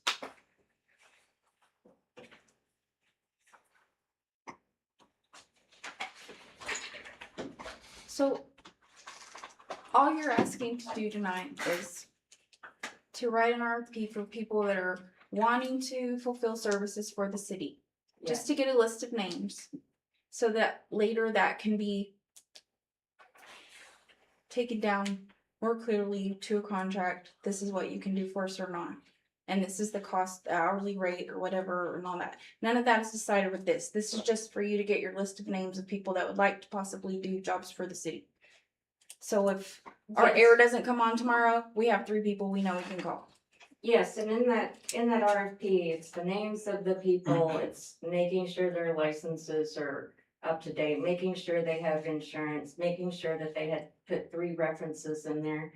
This guarantees them no work at no rate at no time. Just, we want your name and your credentials so we can see if we want to use you or not. Correct. Okay. I will segue this into next commission meeting. I have a bunch of RFPs that I'm gonna need you guys to vote on, So if I might, so based on Commissioner White's question about getting a list of vendors who would come in and work for us on an on-call basis. Correct. An on-call basis is for emergencies, right? Maintenance. Yeah. Yes. Unscheduled needs. I wrote it that it's unscheduled needs. Reactive situations, not proactive. It could also be proactive situations. It could be routine maintenance. It could be emergency things. So it's basically a way to get the information ahead of time for, one of the departments to call them and say, hey, who is our on-call for electricians? I wrote it that, I was writing it that one of the questions was, how long would it take you to respond to a city's request for, services or questions or something like that? So we would have the option, that if there was a department that needed them to come out and give a quote about repairing an air conditioning unit, according to the on-call RFP, they had put in that they would respond within 24 hours. So, And to kind of go, to look at the other side of it, what happens, what I've seen is certain department heads get locked into a certain contractor. For whatever reason, if that relationship has worked or whatever, until one day it doesn't. And then that department head doesn't know who else to call. At least if we have, let's say, 3 air conditioning HVAC companies, 2 or 3 electrical companies, 2 or 3 plumbers, and it's published, they know who to call. Oh, my regular guy's not, answering the phone. I've got these other 2 that have been vetted by the city. So in that way, it kind of maybe prevents that buddy-buddy relationship from building up over the years. It's just food for thought. Sir, sorry. We have a situation that we just learned about not too long ago, that the streetlights on Main Street are our responsibility. Doing that from day one.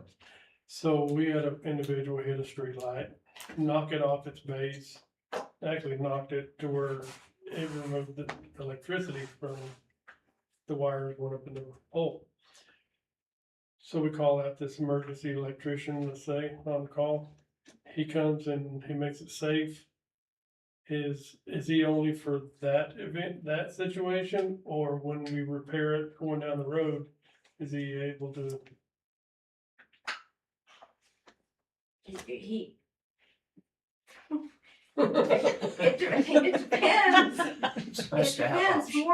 More than likely, you could call him again. Or again, it gets into cost, it gets into the code. Right. You could call him again, or you could call someone else. You could have a list of our on-call services. And again, I'm putting a lot of it out there that people are going to be responding to our request for proposals. I was gonna get with Shannon, once the commission had determined which way they wanted to go, and do a little bit more advertising to let people know, hey, we're looking for these services. The city of Lovington is actively looking for vendors to service the city of Lovington's needs. We do have departments that are having a hard time finding some of the services they need. I have them call me, I'll give them lists, I'll give them names from other departments, because I kind of cross departments with the grants and stuff. But hopefully this will make it a little bit easier.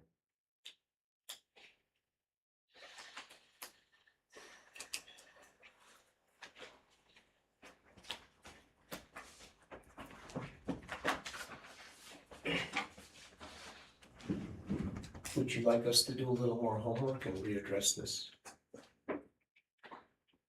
Many cities have on-call services. It just helps with keeping the No one's procurement questioning officer from having to write RFPs. the for every on-call little thing. services. Yeah. There's not a single commissioner up here questioning that.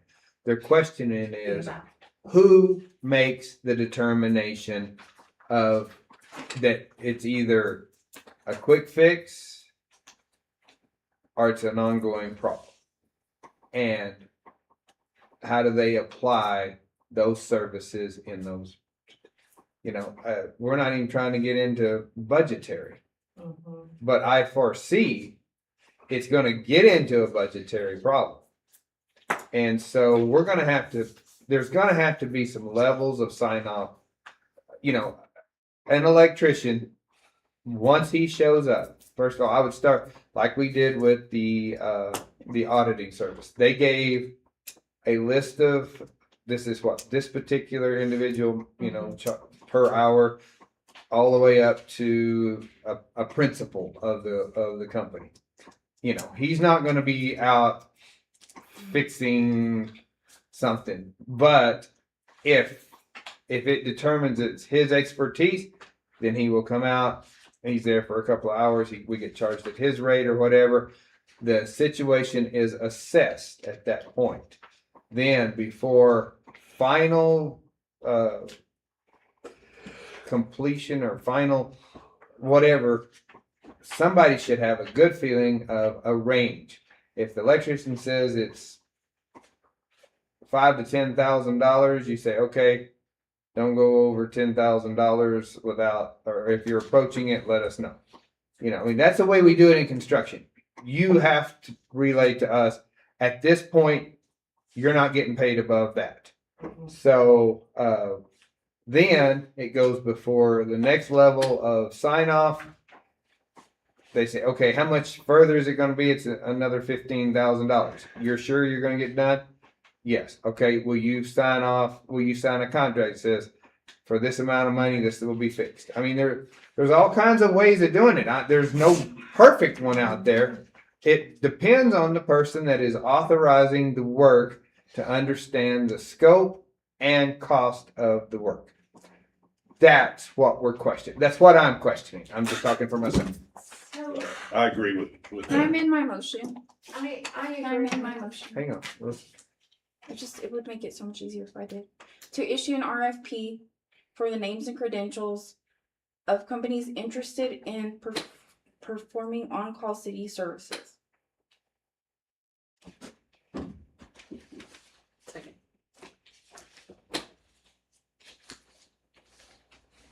Because all that other stuff is like step 2 after this. It doesn't have Okay. anything to do with this. So basically, you're saying companies that have an interest in working for the city Yeah, of Lovington. build a Rolodex. Okay. All right. Does anyone have any questions about that? I know we have a motion and a second. Is there any discussion on that? Do you have any input on that particular motion? No, but at the same time, what I think, City Manager Miranda and myself should work on is updating our purchasing policy to put in the suggestions of the commission and bring that to you to update. The last time we updated our purchasing policy. 2018. Okay. I believe this horse is beaten up pretty good. So is Ms. Bolton. I'm sorry. Is there any further questions from the commission? Any further comment from the staff? I think on all that stuff, it's a good thing, but at the same time, somebody needs to be there that knows what the heck's going on. Because it's really easy for them to bring the paperwork to Ms. Ball, whoever, so this is what we're doing. If they have no clue what's going on, then we need to know, somebody needs to know what's going on, what actually the work is being done. Because a lot of people come up and they'll say, hey, Ms. Ball, we need $20,000, and she'll say, okay, I'm just saying to you because you're there, but it's okay, but nobody knows what's going on. At the end of the day, it's, why didn't this get done? Well, we told her, we told him, but nobody pushed it. So now we're stuck at time, well, it didn't get done. It's like the project at Chaparral Park.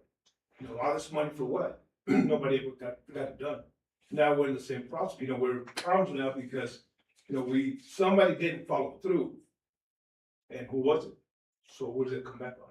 So at that point, the lady that's gonna sign off or the man's gonna sign, whoever, they need to have some knowledge of what's going on. It's not just, okay, we'll sign. And then we go back to project's not done, not finished, or not complete. And then it's bad on us because we're now dealing with the project that we're starting over on. So it's kind of, I think it's kind of those people or the person that signs off and needs to know what's going on or what's going on. It just kind of, it's a win-win, it's a lose-lose. I agree, it is, right now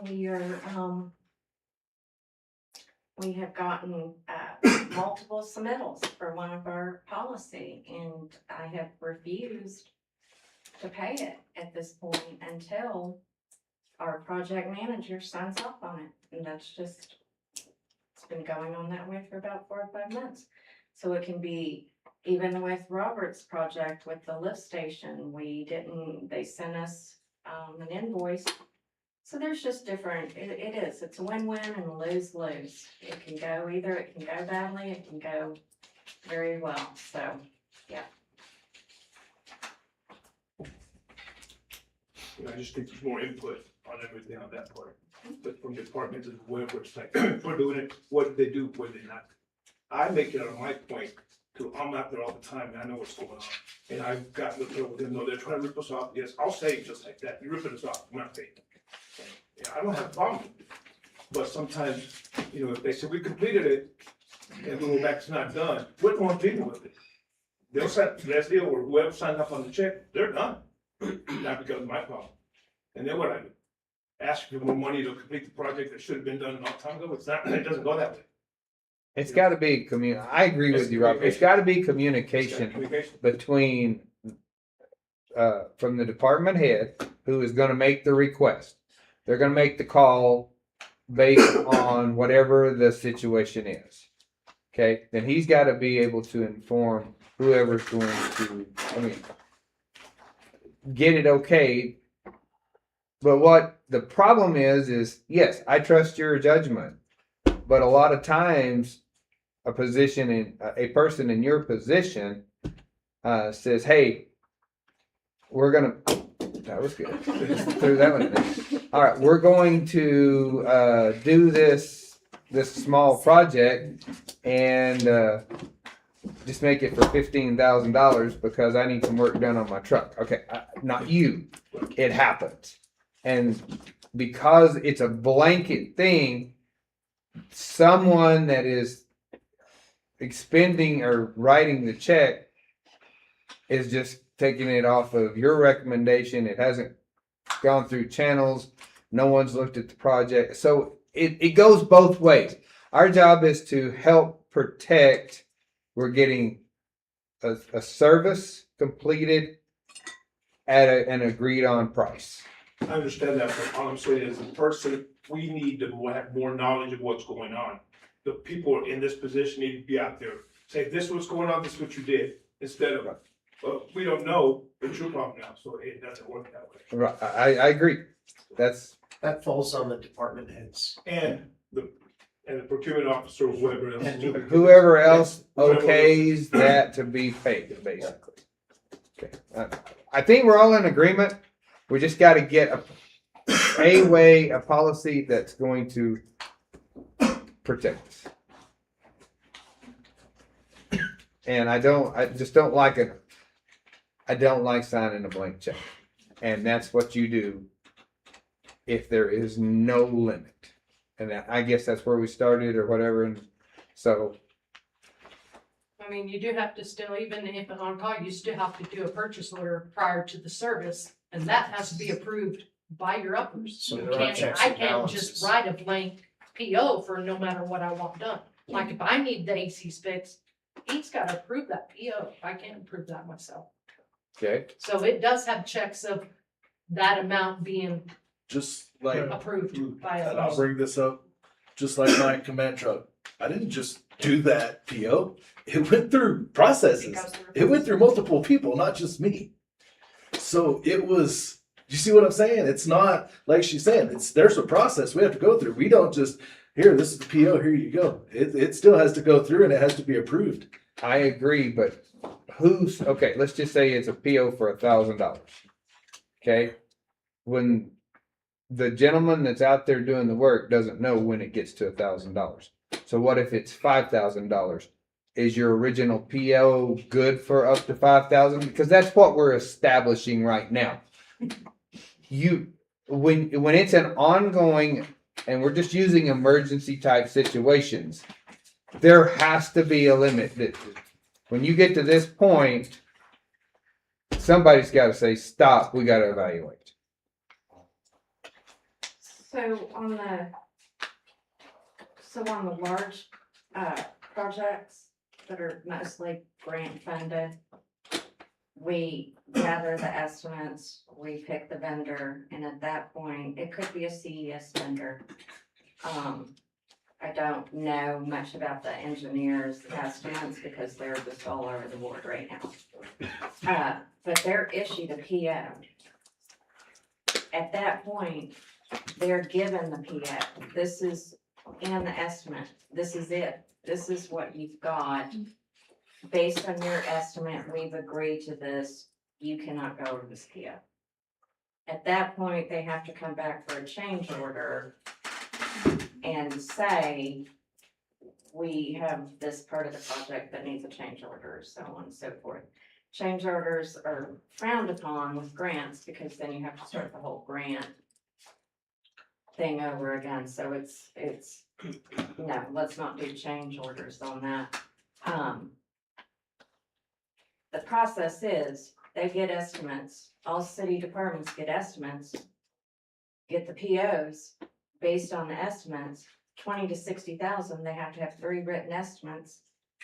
I'm not monitoring every estimate that they get unless there's a reason to review or get a justification. They get the estimates, they write the POs, they get the POs approved, they do the work, and then they bring the invoice all together. So yes, there should be a process that they can't work outside that PO. That's what we're asking. Yeah. That's what I'm asking There for, is, is some sort of checks and balances to make sure that it's just not an open-ended, blank check. Yeah, absolutely. It should not be. There's a purchase right now. I have to first of all see if it's even feasible for our purchasing avenues that we have available, if we can even use this vendor. I have to work with the city manager. Take it back to him. Are you approving this? Is it approved? I'm not going any further. I've done my due diligence that we can do it this way. Now it's in your hands. Are you approving it before he sends it back down the pipeline? Now the grants take, there's 5 different layers of approvals. And I've gone to the very top layer and it's been not approved, and it's come back down to do a correction and go back up. So I agree with more layers of protection just to protect the city funds.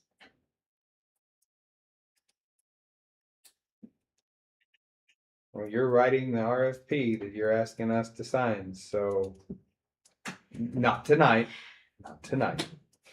So then we're asking you to put the safeguards in. Yes, I'm just planning on putting in, and I'll strengthen it, is to put in what their normal rates are. So we can kind of get an idea of what they're charging us.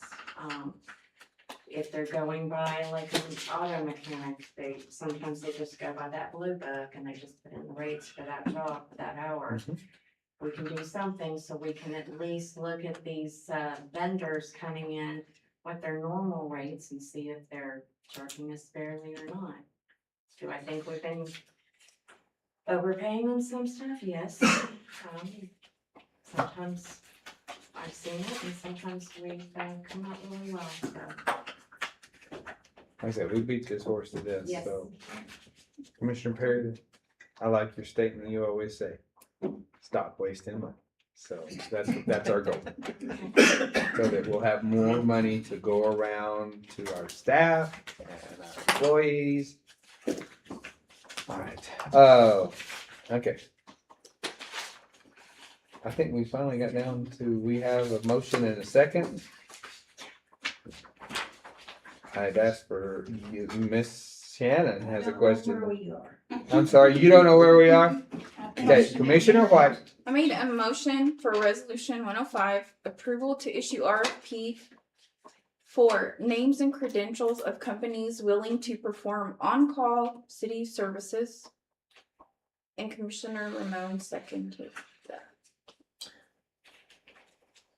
Sorry. You really gonna have something else? Should it be an RFQ then? We're asking for credentials. and Yeah, I didn't like the RFP, but I wasn't gonna argue, that's Here, not here. my, Leslie? Q is a quote. Wait, I was gonna do it as a, I'm sorry, Credentials. as a proposal because, Credentials, I have quotes. qualifications is the Well, Q. that's it, Not the- not credentials. Right. Qualifications. That's, it's RFQs qualifications, but I wanted you to do it as a proposal because I wanted to get some You want costs some involved. pricing, yes. I Yes. understand. So I'm good with proposal, but we're just making sure we're getting it right. Okay. Okay, Pete. Okay. And that's the way you stated it, that's the way you seconded, is that correct? Yes, correct. All right, I think we made it all the way to, I don't think we made it to public comment, there's not much public left. But if anybody has anything, now's the time, if not, we're moving on. Ms. Shannon. Commissioner Rodriguez, Yes.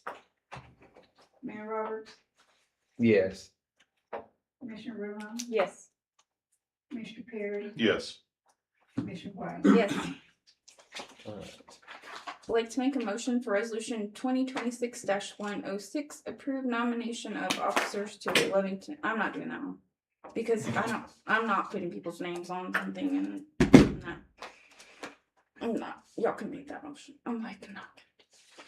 Cause you have to put people's names in there and.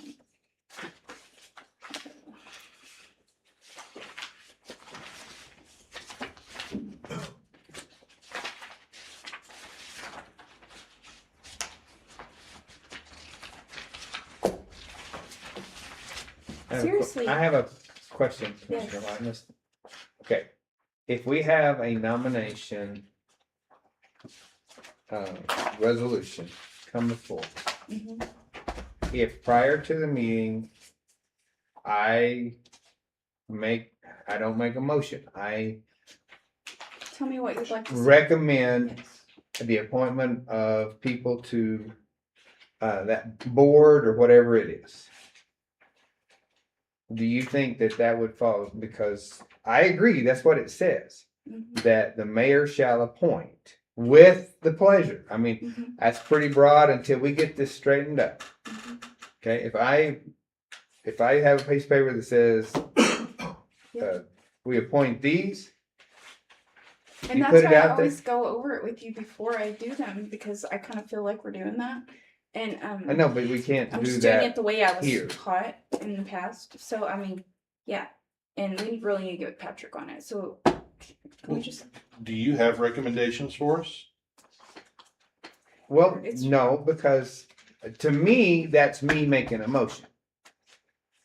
I can't make a motion. We have two conflicting things.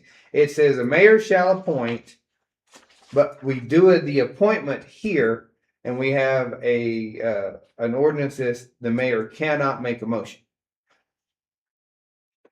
We're in a quandary.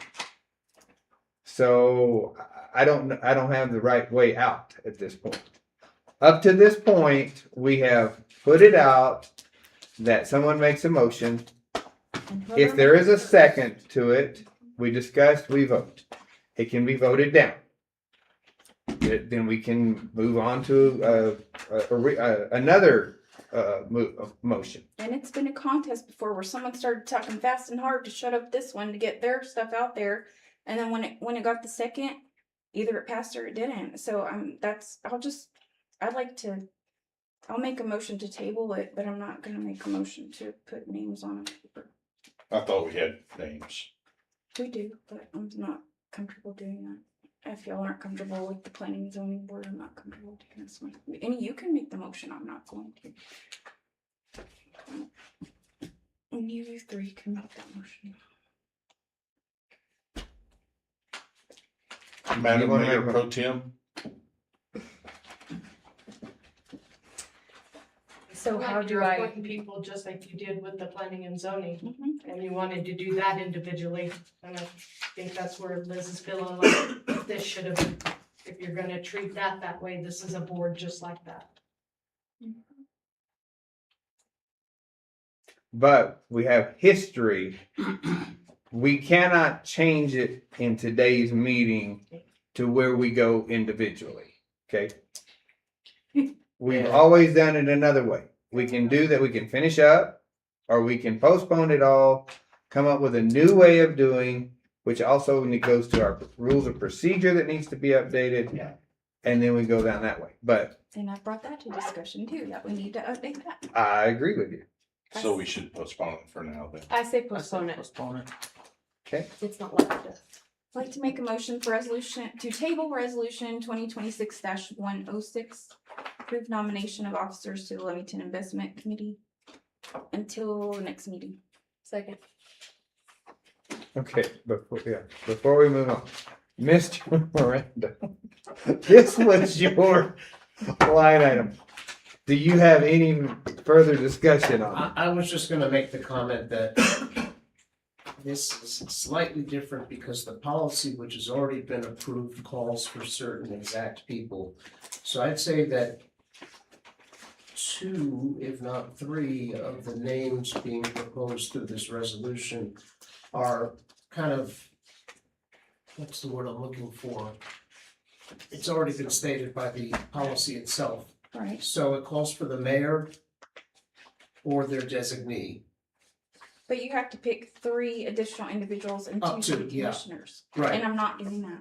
Right, okay, well, I asked everybody if there was additional names, I didn't know if you wanted to add an additional name tonight and amend the resolution. I had gotten no input in terms of outside people. Obviously, I think we want Mr. Bencourt on I there. agree. And I wasn't asked that. Was there someone I would like It to ask? says any additional 3 individuals up to 2 city commissioners, that's in the policy. Right. So it's an open-ended, I thought everybody understood that as long as it's not 3 commissioners. The mayor had previously said that maybe you were gonna. I would have defer to the designated, I would have deferred to someone else. And then Commissioner Rodriguez expressed an interest. But there can be more than that, and I put in the assistant city manager, that was me just to involve Mr. Ovard. I don't, so there can be more than this, but honestly, I have not heard one name outside of these people. So as long as there's not 3 And commissioners. wouldn't you almost have to advertise that because you're creating a new board that's public and it could be 3 additional people? So you have to go on Facebook and say, hey, we're looking for 3 additional people. And do you have to open it up? Where are you at on that? Because I think you need to talk to Patrick about your method there. I agree, but I would point out respectfully that in this. Because it doesn't say 3 financially Well, I'd have to go back to the degree policy. people or anything like that. It just says additional people, like anybody off the street could get it. Well, and that's, so the policy which was passed by the board says, if desired, an additional 3 individuals knowledgeable in investment matters may be part of the committee. So I agree it would, So my take dad loved the solicitations stock from the market, public. but he had no degree. He was knowledgeable. There's a lot of people like that. Exactly. It could be someone from Western Commerce, it could be someone from, it could be, The guy on his phone. what's his on name from Rocket. Edward Jones? What's his name? Chase Fukovich or someone, but I would think it's not just like Parks and Rec where an interested citizen, who wants to see changes in the park. You probably want someone with some area of financial expertise. But so it does kind of reference 3 individuals knowledgeable in investment matters because. But it says up to, it doesn't say, isn't that the way you said it? It says, Well, I don't have it in front of me, it's So in here, subsection D reads, investment committee, there is hereby established an investment committee consisting of a minimum of 4 individuals, the mayor or their designee, the city manager, the city finance director, the deputy finance director, because this was created when we had a. Right. And then, if desired, an additional 3 individuals knowledgeable in investment matters, as well as an additional city commissioner, may be part of the investment committee. These additional 3 individuals will be considered and selected by the 4 individuals listed above with the approval by the city commission. So, and this was, I think, drafted from or influenced by, I don't know if it was Albuquerque or Rio Rancho or Farmington, but it's not, I didn't just make it up, so. Right. but we understand. Just please get Patrick on that, way we Absolutely. choose the extras. Sure. And I'd be happy to solicit interest from them. Okay. Right now, we have a motion and a second to postpone this to the next meeting. Ms. Shannon? Commissioner Perry, Yes. Commissioner Rodriguez, Yes. Commissioner White, Yes. Mayor Roberts, Yes. Commissioner Romero. No. Like to make a motion to approve accounts payable. Second. We have a motion and a second to approve what's there. Is there any discussion, any questions?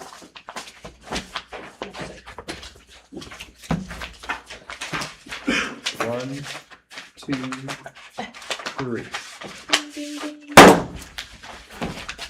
Hang on, I can't do that. We've got to vote. Sorry, we have a motion that we still have to vote. I'm sorry, Shannon. Guess what I I was all for that. Yes. Commissioner White, Yes. Relax and there you go. Yes. Commissioner Rodriguez. Yes. Commissioner Romero. Yes. Perry. Yes. With that, the items of the agenda are exhausted. We are adjourned. Well, easier to do it all at once. Oh, I know.